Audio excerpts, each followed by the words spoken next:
Hi சொந்தங்களே, welcome back to our channel Sashtika tasty mix. இன்றைக்கி என்ன ரெசிபி தெரியுமா?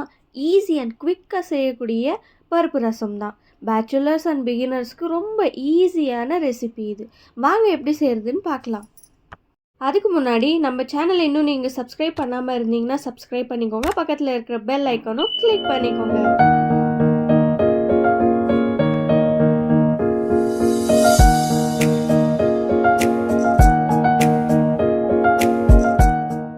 இப்போது ஒரு பாத்திரத்தில் பழுத்த தக்காளி சேர்த்துக்கோங்க.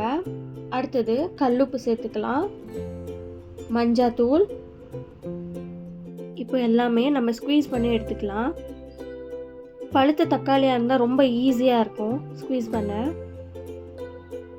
பாருங்கள், இந்த அளவுக்கு நம்ம நல்லா கையால் ஸ்குவீஸ் பண்ணி எடுத்துக்கணும். இப்போது புளி எடுத்துக்கலாம். புளியை நல்லா நம்ம கரைச்சிக்கலாம். இப்போது ஜீரகம், மிளகு, பூண்டு, இந்த மூணையும் நம்ம சேர்த்து இடிச்சுக்கலாம் இடிக்கல்லில். அடுத்தது புளி கரைச்சி வச்சுருக்கோம்ல, அந்த தண்ணி நம்ம சேர்த்துக்கலாம். இப்போ எல்லாமே ஒரு மிக்ஸ் பண்ணிக்கலாம்.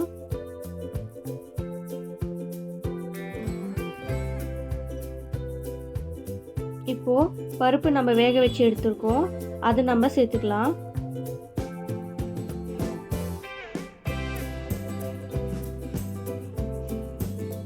இப்போ தாளிப்பு பார்க்கலாமா? ஒரு பேனில் ஆயில் சேர்த்துக்கோங்க.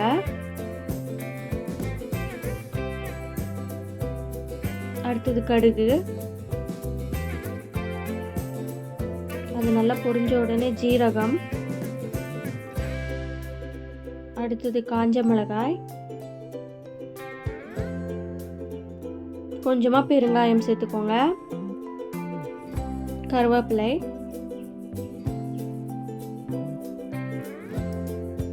இப்போ நம்ம இடித்து வச்சுருந்தாலே அந்த கலவையை சேர்த்துக்கலாம்.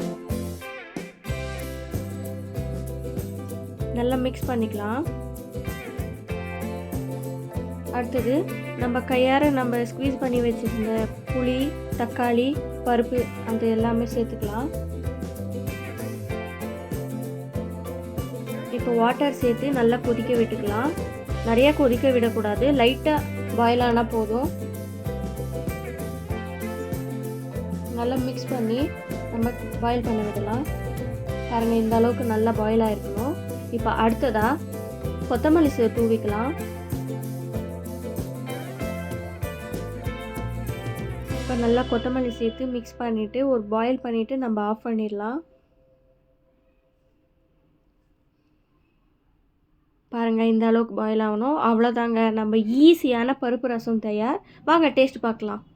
இப்போ சுட சுட ரைஸில் சுட சுட ரசம், பருப்பு ரசம் ஊற்றி டேஸ்ட் பண்ணலாம். நல்ல ரசமும் ரைஸும் மிக்ஸ் பண்ணி ஒரு வாய் சுட சுட சாப்பிட்டா செம்மையாக இருக்குங்க. டேஸ்ட் வந்து சூப்பராக இருந்துச்சு. நீங்களும் ட்ரை பண்ணி பாருங்கள்.